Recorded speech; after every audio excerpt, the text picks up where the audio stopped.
Acompanhe agora mais um tema doutrinário do Evangelho de Jesus.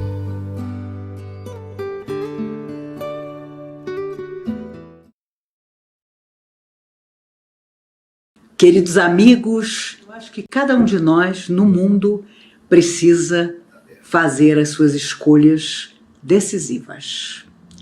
Porque quando tudo isso passar, toda essa luta que cada um de nós enfrenta, nós vamos precisar estar diferentes, estar melhores. E se há uma coisa que nós vamos precisar muito, talvez mais do que jamais precisamos, é gostar de viver. É sentir a satisfação de permanecer na Terra o máximo que pudermos, porque aqui estão os nossos compromissos. Somos o passado em forma de presente e viemos buscar, sem dúvida nenhuma, tudo que precisamos consertar em nós e na vida. Quando nós chegamos à doutrina espírita, e raros de nós chegaram pelo nascimento numa família espírita, nós nos surpreendemos com a quantidade de estudo e de trabalho que a doutrina espírita nos oferece. Entretanto, com o passar do tempo, nós percebemos algo mais. Que após os primeiros momentos, que são sempre de busca de auxílio para nós mesmos, o convite que nos é feito é de nos aprofundar no autoconhecimento e na verdadeira fraternidade. Eu costumo dizer que se a doutrina espírita não está tornando você uma pessoa mais atenta, mais solidária, melhor, pelo menos em algum sentido, há alguma coisa muito errada e não é com a doutrina espírita. E eu, ao longo dos anos, eu cheguei à Comunhão Espírita de Brasília com 15 anos de idade. Meus avós paternos já eram espíritas desde a década de 30. Mas eu fui católica, fiz primeira comunhão, era a única da família. Entretanto, sempre vi os chamados mortos, desde muito pequena. E aí chegou uma hora que não teve jeito. E chegando à Comunhão Espírita de Brasília, encontrei pessoas maravilhosas, os seus fundadores, os seus trabalhadores, que ensinaram tudo, ou quase tudo, que eu precisava aprender, principalmente a verdadeira solidariedade, o enxergar o outro de verdade, mas ter profunda alegria em fazer isso. Porque é claro que em doutrina espírita sempre existiram também as pessoas vítimas, porque as há no mundo inteiro, as pessoas que adoram contar um drama e não sair dele, as pessoas que adoram arrastar correntes. E quem de nós não conhece alguém, ou muita gente, que, no nosso interesse de ajudar, ouvimos toda a dificuldade da pessoa e quando nós vamos emitir alguma opinião, a pessoa já diz: você não entendeu o meu caso. Eu aprendi que pessoas que dizem isso, no fundo, não querem ajuda nenhuma. Aprendi que o número de pessoas que não querem ser ajudadas, embora digam que precisam e querem ajuda, é enorme. E às vezes nos enganam por muito tempo. E é claro, os dias na Terra nunca foram fáceis. E de tempos a essa parte estão muito mais difíceis. Porque parece que quanto mais o homem sabe, mais dificuldade ele tem de lidar consigo mesmo, com a vida em torno.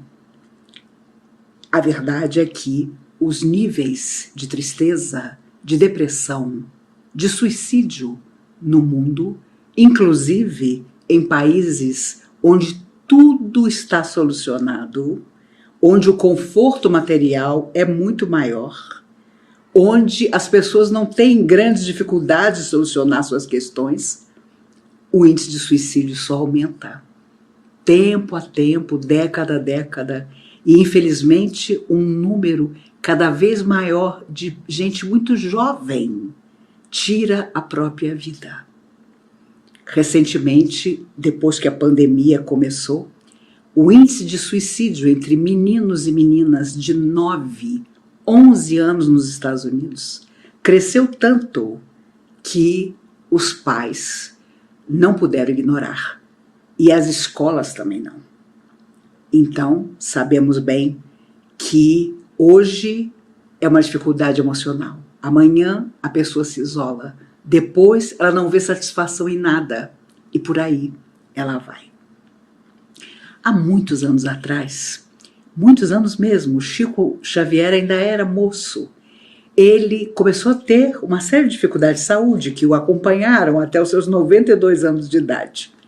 Mas ele ia muito a médicos. Os médicos, naturalmente levado por amigos, os médicos começaram a dizer a ele que as dificuldades dele eram praticamente intransponíveis, que ele não encontraria solução, nem para o seu olho doente, que já estava praticamente cego, nem para a sua fragilidade física, que volta e meia chamava a sua atenção e lhe trazia uma série de lutas.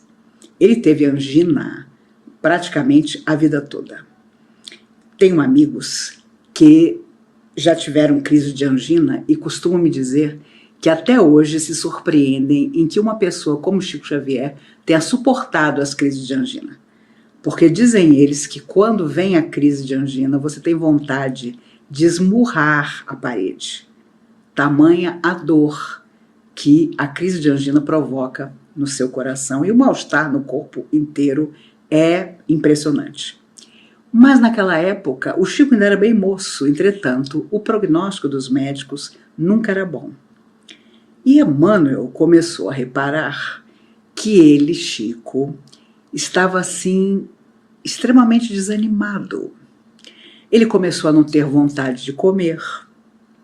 Ele começou a se isolar um pouco, e era a última coisa que ele podia fazer, porque a sua tarefa estava totalmente ligada ao contato com as pessoas necessitadas de toda a parte que o buscavam e que o buscaram a vida inteira.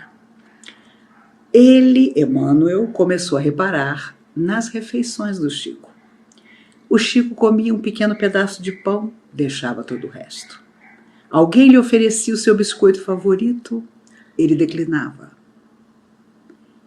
Não se alimentava direito, um dos sintomas. Emmanuel pensou, preciso fazer alguma coisa. Isso o Chico contou muitos anos depois.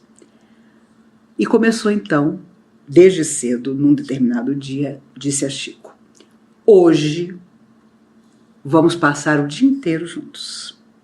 E os próximos dias também.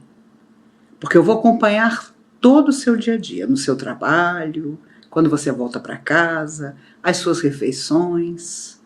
Eu quero que você retome o seu gosto de viver, a sua alegria de viver, antes que a situação fique mais difícil. E assim foi.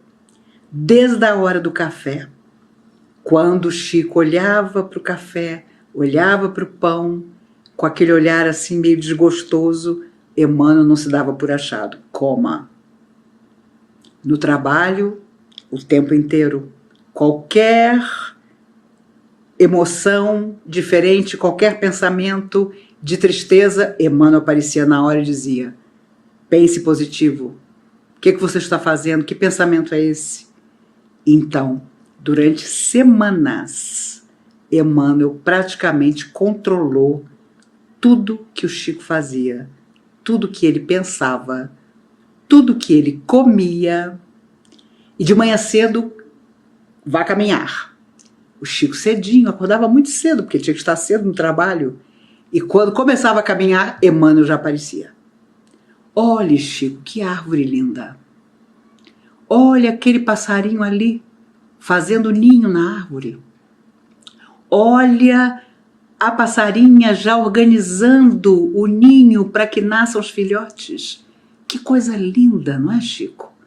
Emmanuel, que nunca foi muito de dizer palavras boas para o Chico, ao contrário, era um mentor rigoroso, começou o tempo inteiro a chamar a atenção do Chico para todas as belezas, todas as alegrias, todas as cores que a vida tinha.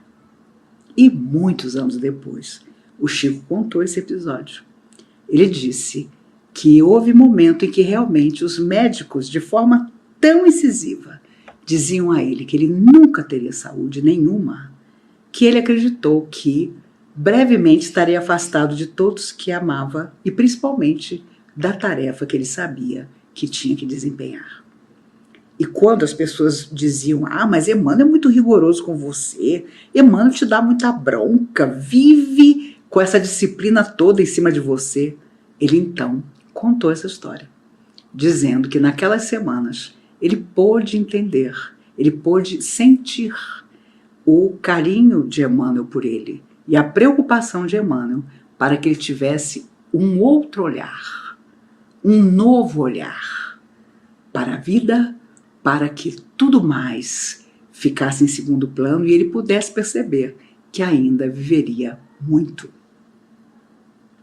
Quando ele tinha 32 anos, ele teve uma crise, talvez uma das primeiras crises de angina, em que o coração doía tremendamente e parecia que ia sair pela boca.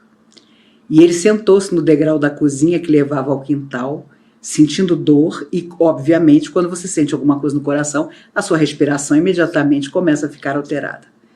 E ele começou a buscar o ar sem conseguir fazer entrar o ar nos seus pulmões. E Emmanuel então apareceu e disse a ele, você está fazendo o que aí, Chico? E o Chico botou a mão no peito e disse, eu estou morrendo, o senhor não está vendo? Eu estou morrendo.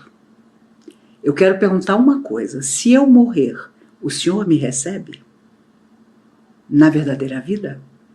Emmanuel, com a maior tranquilidade, disse ao Chico, olha, eu tenho uma reunião. Se você morrer, eu não vou poder te receber, porque eu tenho uma reunião. E desapareceu. Imagine, você vê o seu mentor espiritual, você tem 32 anos, você está sentindo falta de ar, você pergunta a ele se ele vai receber você do outro lado da vida, e ele diz que tem uma reunião e desaparece. Ele ficou 10 vezes pior em questão de segundos. Aparece Sheila. Chico, o que você está fazendo sentado nesse degrau? Irmã Sheila, eu estou morrendo. Emmanuel já apareceu e disse que não pode me receber se eu morrer. A senhora me recebe? Irmã Sheila disse, meu filho, eu tenho uma reunião com Emmanuel. Não vou poder te receber também. E desapareceu. Nem preciso dizer a vocês que o Chico contava que praticamente se deitou no chão frio da cozinha, aguardando a morte. Quem já teve alguma dificuldade de saúde e ficou nervoso por isso, sabe bem o que é. Você fica 10 vezes pior quando você acha que aquilo vai causar um problema maior e, obviamente, o nervoso te leva a ter milhões de coisas. Aparece o Dr. Bezerra de Menezes. Dr. Bezerra vê o Chico ali praticamente deitado. Meu filho, o que é isso? O que está acontecendo com você? Dr. Bezerra, olha, eu estou morrendo. Eu não consigo respirar, o meu coração dói como se fosse sair pela boca. Emmanuel já esteve aqui, disse que não pode me receber se eu morrer. Irmã Sheila tem uma reunião com ele. E o senhor? Dr. Bezerra sorriu e disse, meu filho, eu não sei se eu posso te ajudar, mas quem sabe? Abaixou-se, colocou a mão sobre o coração do Chico, fechou os olhos, fez uma prece e o Chico viveu mais 60 anos depois daquele dia. 60 anos. E viveu da melhor maneira possível, fazendo todo o bem que podia e cumprindo integralmente a sua missão. Quando nós começamos a nos deixar impregnar pela desesperança, quando nós não temos sonhos para o dia de amanhã, nós começamos a ter um mal-estar que é até físico. Porque é claro que nós vamos em busca de energias que não são as mais positivas. e vamos impregnando o nosso espírito e depois os nossos órgãos físicos. E somatizando tudo isso, nós acabamos desenvolvendo enfermidades seríssimas. O Chico dizia que, pelo que ele ouvia dos amigos espirituais, não havia uma enfermidade no mundo que não tivesse começado de um instante de desânimo. Mesmo aquelas que vinham do nosso passado e que eram, de alguma forma, resgates.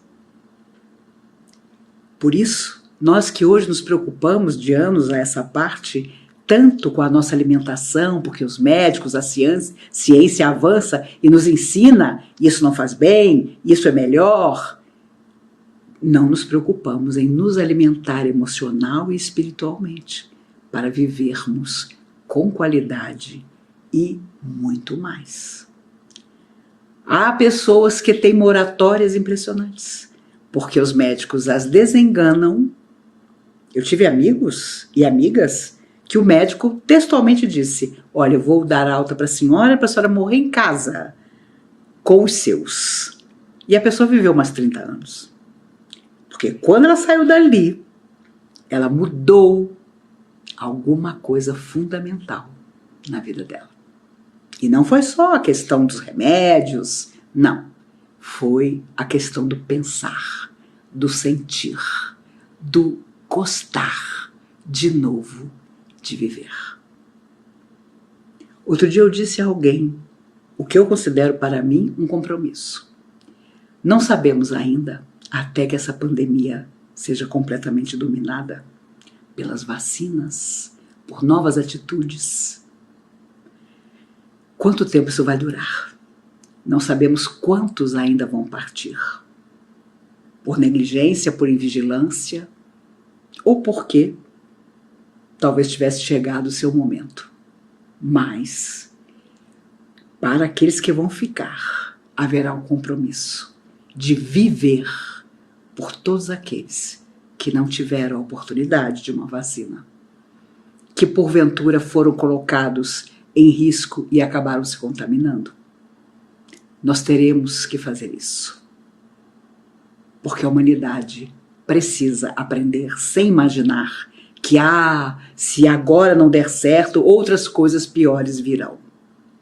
Mas o que pode ser pior do que não aprender e não deixarmos, enfim, de sermos orgulhosos, egoístas? Será que agora nós finalmente vamos exercer aquela fraternidade, o amor a Deus acima de todas as coisas e ao próximo como a nós mesmos, como Jesus veio para nos apontar?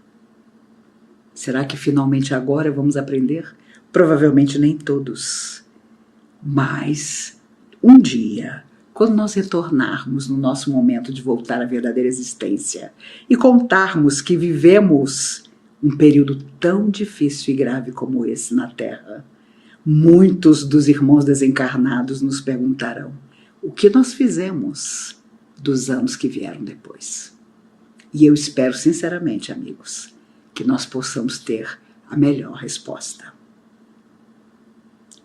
Houve um grande escritor chamado Ernest Hemingway.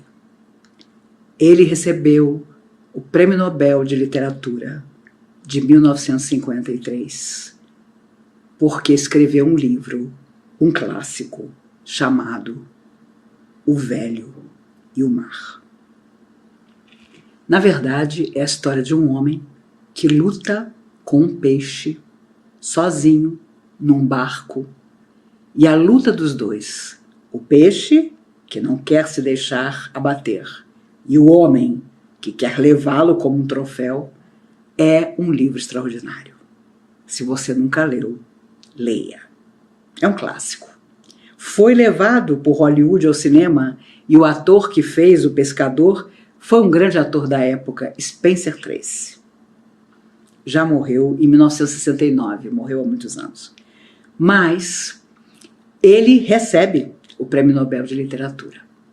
E era um sonho, como o de todo escritor, receber aquele Prêmio Nobel. Entretanto, A partir daí, ele que era um jornalista famoso, ele que era um homem emérito, ele cobria guerras, tinha uma capacidade de colocar em palavras os pensamentos, as emoções, as entrevistas que fazia, como raramente se via. A partir daquele recebimento, em que o mundo inteiro o homenageou, ele passou a se atormentar. Porque ele queria de novo escrever uma obra-prima como aquela. E algo em seu coração dizia que ele nunca mais conseguiria. Esse foi o seu tormento. Ele deixou de ser feliz. Ele mal conseguiu aproveitar aquele momento único de glória em que o mundo inteiro olhava para ele, admirando o seu gênio. Ele já começou a lamentar o fato de que provavelmente nunca mais ele escreveria outro livro tão maravilhoso como aquele. E assim foi. Ele teve vários casamentos, foi um homem muito bonito, era um homem que adorava caçar, fazia coleção de armas, de espingardas em sua casa. E aí começou a acontecer uma coisa ainda mais grave do que a tristeza do seu coração, que não conseguia mais gostar da vida: o alcoolismo. Às vezes nós nos lançamos a condenar o outro por um determinado vício, mas não sabemos se nós, no lugar do outro, resistiríamos por tanto tempo como o outro resistiu até lançar-se às dificuldades emocionais que o levaram àquele vício.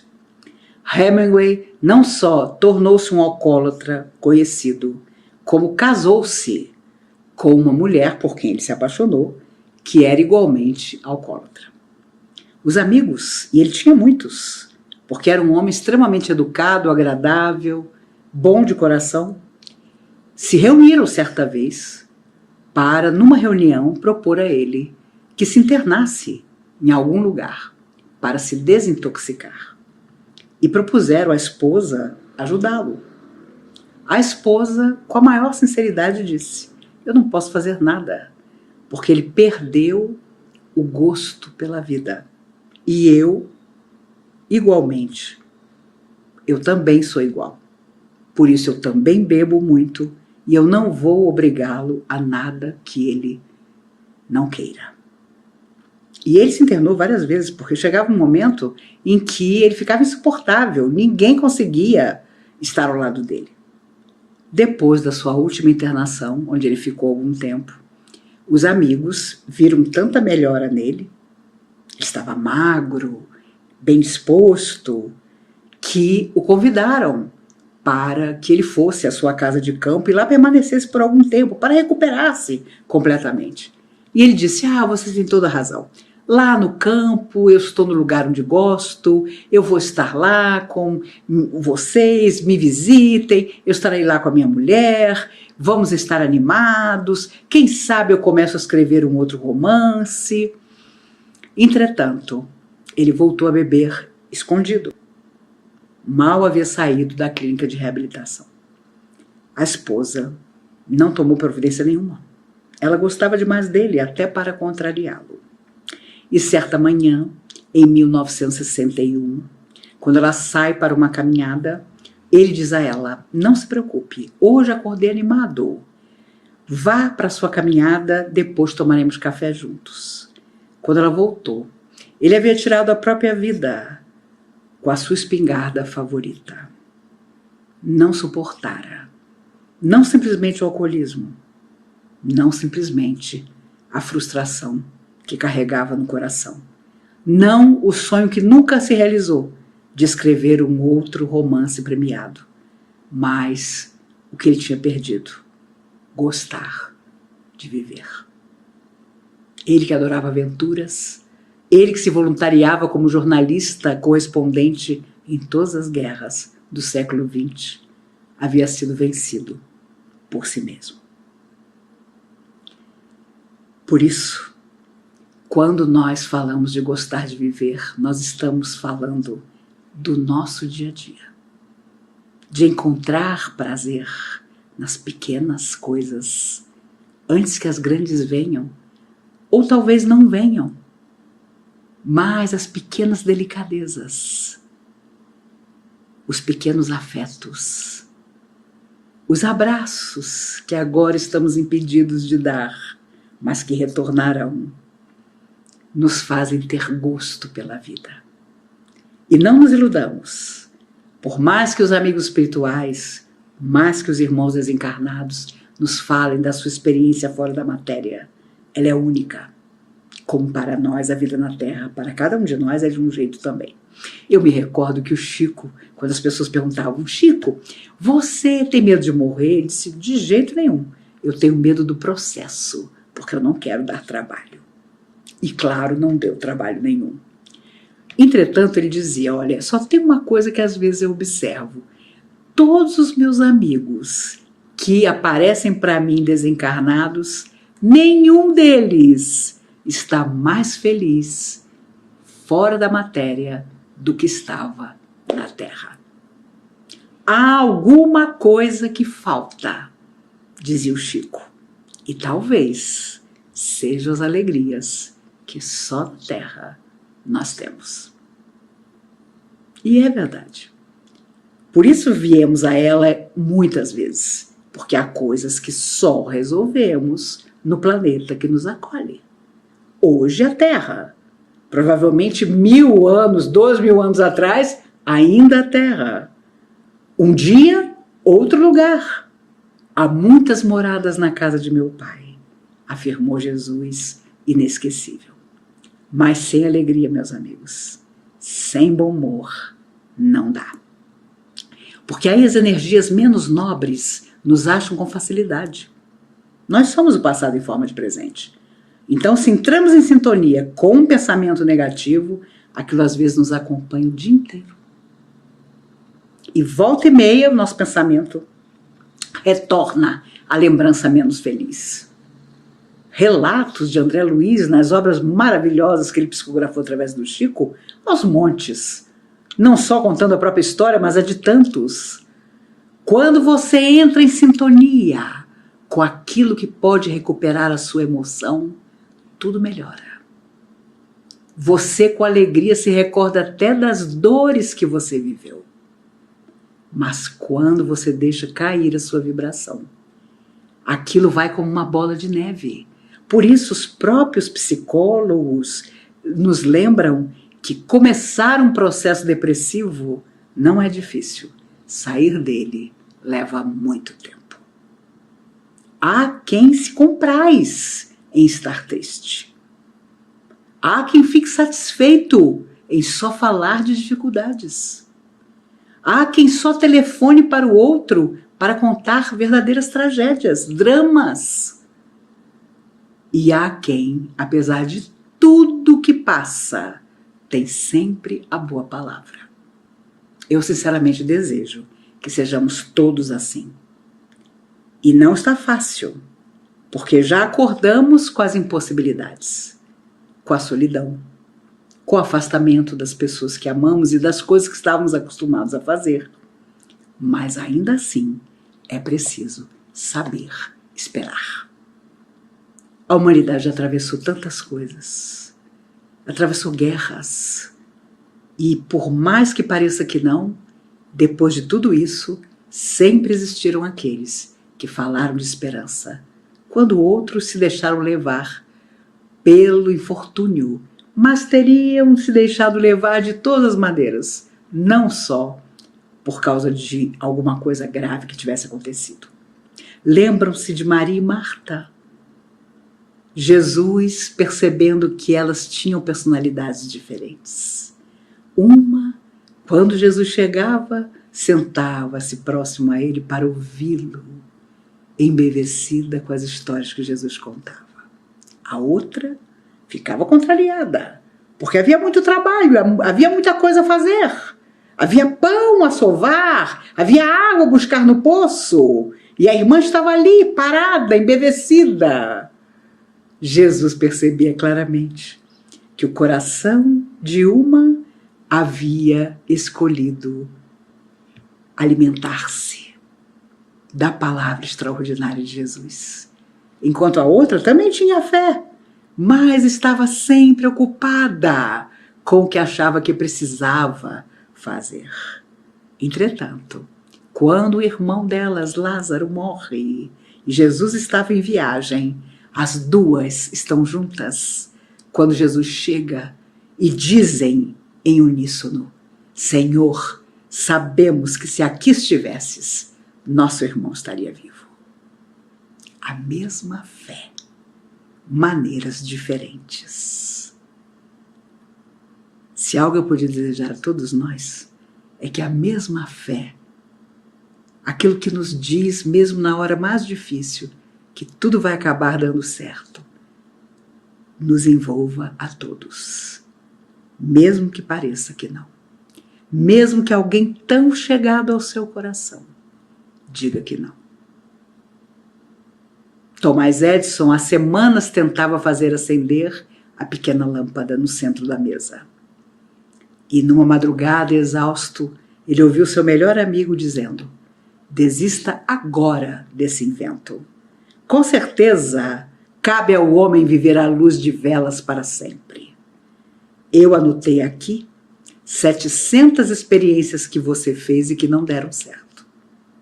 Imagine você de madrugada, escutar do seu melhor amigo que aquilo ao qual você dedica sua vida não vai dar certo. Entretanto, Thomas Edison era um daqueles que veio à Terra para nunca desistir. Ele então diz ao amigo: agora é que eu não vou desistir, porque você já tem anotado aí as 7 coisas que eu fiz, que eu experimentei e que não resultaram em nada. Agora é que eu não vou desistir. E 2 noites depois, a lâmpada no meio da mesa se acende e muda a face do mundo para sempre.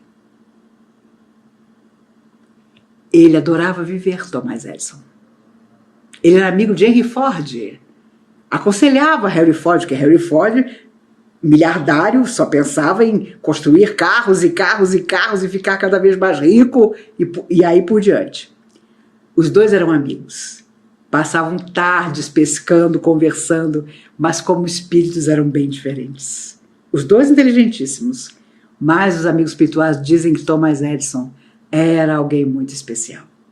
E que, no mundo espiritual, ele, Graham Bell, que inventou o telefone, estão juntos em pesquisa para voltar juntos à Terra numa próxima existência e trazer para a Terra, através de um aparelho, que com certeza será um aperfeiçoar do computador, a possibilidade de que entremos em contato com aqueles que estão fora da matéria e os vejamos e conversemos com eles. Já imaginaram que será isso no futuro? Que extraordinário! Só pensando nisso já nos dá um gosto de viver e de imaginar que daqui a muito tempo nós vamos poder voltar à Terra e viver situações extraordinárias como essa. Quando retornamos à verdadeira existência, em algum momento, uma vez recuperados, nos perguntarão: o que nós fizemos? Como foi a nossa vida? Tudo aquilo que nós pudemos colocar no coração do outro vai falar de nós. Hoje, que a juventude, ou a saúde, ou as possibilidades parecem tornar distante o nosso instante de desencarne, isso não nos preocupa. Mas, num determinado momento, estará conosco. Que notícias conta Maria Dolores através de Chico Xavier, que ela ouviu os mentores perguntarem a ela: que notícias, minha irmã, você traz do mundo? Que notícias você nos traz dos abandonados, dos sofridos, dos esquecidos, daqueles que vagavam nas ruas, daqueles que você podia ter ajudado? E ela, impressionada a olhar para dentro de si mesma, diz no final da poesia: Senhor, quando eu te pedir, nunca me deis aquilo que eu mais queira. Eu apenas quisera ser amada, não amara a ninguém. Por isso, meus amigos, gostar de viver é não só aproveitar tudo de equilibrado, de bom, de digno, de nobre que a vida na Terra nos proporciona, mas também corrigir o passado, construindo um futuro. Não só para nós, para todos. Depois que todo esse momento difícil passar e estivermos de novo portas adentro da casa espírita para receber e confortar as pessoas que com certeza procurarão doutrina espírita, que sejamos ainda mais fraternos, mais generosos, que nossos olhos possam olhar no fundo dos olhos do outro e dar a ele a certeza de que seja qual for o problema dele, aquele problema encontrará a solução. E nós vamos falar de nós, vamos contar a nossa história, como era a nossa vida antes de acreditarmos naquilo que hoje nos beneficia e nos abençoa. Na verdade, quando a doutrina espírita surge em nossa existência, é mais do que ter fé, é ter certeza absoluta. Quando os hippies surgiram no mundo, na década de 60, eles trouxeram uma transformação impressionante. Eram tão jovens, tão alegres. E pela primeira vez, as pessoas mais velhas perceberam que os jovens existiam, que tinham vontade, que podiam fazer uma revolução. E é claro que foi toda uma geração de almas que veio do espaço para isso. Mas, infelizmente, tanta coisa aconteceu no meio, porque a sombra também trabalha. Drogas, sexo sem nenhuma responsabilidade, acabaram infelicitando a tantos. Entretanto, muita coisa dos hippies permaneceu. Na década de 60, 70, os direitos civis começaram a ser uma obrigação. As pessoas começaram a questionar as diferenças. Por que racismo? Por que não aceitar o outro? Por que ter qualquer tipo de intolerância ou preconceito? Isso era um pensamento hippie. Houve um acampamento que os hippies tiveram por 16 anos e que era o único nos Estados Unidos, na verdade no mundo, que recebia jovens com deficiência. As pessoas com deficiência não existiam, nem para suas famílias. Elas se escondiam em casa. E eles abrem esse acampamento que durou anos e dali tanta coisa extraordinária surgiu.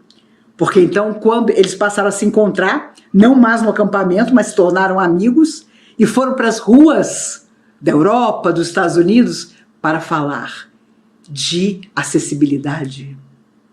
Como é possível, numa cadeira de roda, você subir degraus? E tanta coisa extraordinária aconteceu.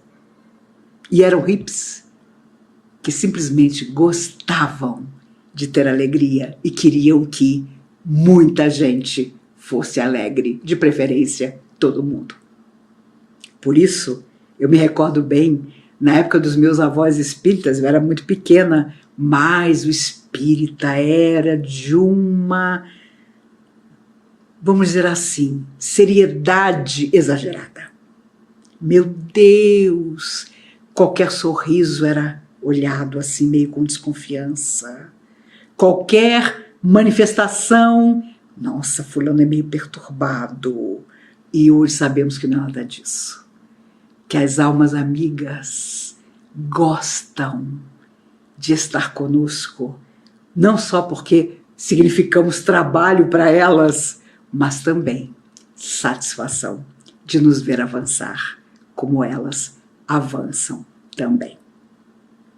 Uma vez o Chico, morto de dor nos olhos, Dr. Bezerra aparece de madrugada e ele diz: "Ô, Dr. Bezerra, eu sei que eu não sou nada, eu sei que eu sou um burrico, um burro de carga, mas pelo amor de Deus, o senhor pode me ajudar porque eu estou alucinado de dor no olho."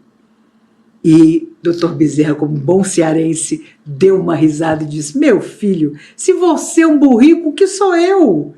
"O senhor", disse Chico, "é um veterinário de Deus. Me ajude, por favor." E Dr. Bezerra, sorrindo, colocou a mão sobre o olho do Chico. A dor desapareceu. Meus amigos, como dizia o grande Vinícius de Moraes, é melhor ser alegre que ser triste. Alegria é a melhor coisa que existe. É assim como a luz no coração. Por isso, façamos o mesmo. Que essa luz se acenda em nós. Que quando dias melhores chegarem, e chegarão para todos nós possamos ser tudo aquilo que nós ainda não somos. Que fique que seja essa a grande lição. Agora eu serei mais do que espírita. Serei um verdadeiro cristão de todas as maneiras. Quando Jesus chegava na casa das pessoas, a alegria das pessoas era imensa. Eles sabiam, mesmo na sua ignorância, que aquele homem trazia simplesmente luz. Por isso, já que Jesus está em nós, já que Ele é o nosso eterno amigo, que nós possamos sempre tê-lo ao nosso lado. Mas não simplesmente como alguém que nós vamos adorar, mas como companheiro de todas as nossas horas. Principalmente quando nós estendermos auxílio àquele que precisa. Vamos combater de todas as maneiras o desânimo, o desalento, a tristeza, a depressão, onde estiverem. Vamos fazer palestra sobre isso, vamos discutir sobre isso, vamos ficar atentos aos jovens, aos pré-adolescentes, àqueles que sofrem bullying nas escolas e não têm coragem de contar em casa. Vamos ser amigos, não só pai e mãe, mas amigos dos nossos filhos e dos nossos netos. E com muita alegria dizer a eles que nós queremos que saibam que podem contar conosco em todos os instantes das suas vidas. Façamos isso. De que adianta ser fraterno nas campanhas Alta de Souza se portas adentro da nossa casa não conhecemos a real alegria de saber, porque sabemos que ali, no seio da nossa família, estão os amores de ontem, mas os cobradores de ontem também. Que haja alegria e que a maior alegria seja um dia nos encontrarmos pessoalmente e não através de uma palestra gravada. Tenho certeza absoluta que tanto eu como vocês, amanhã, estaremos ainda melhores do que estamos hoje. Porque nada nos impedirá de sermos felizes fazendo os outros felizes. Que gostar de viver seja a primeira condição para todos os dias recuperar a saúde talvez perdida, manter a saúde que porventura temos, mas principalmente transmitir a todo mundo a mensagem de fraternidade, de carinho, de beleza que o Cristo e tantos mensageiros ao longo do tempo nos ensinam. Eu sou o caminho, a verdade e a vida, afirmou Jesus. Por isso que nós possamos caminhar com Ele à nossa frente, nos apontando sempre mais uma oportunidade de servir. Que Ele nos guarde e nos abençoe hoje e sempre.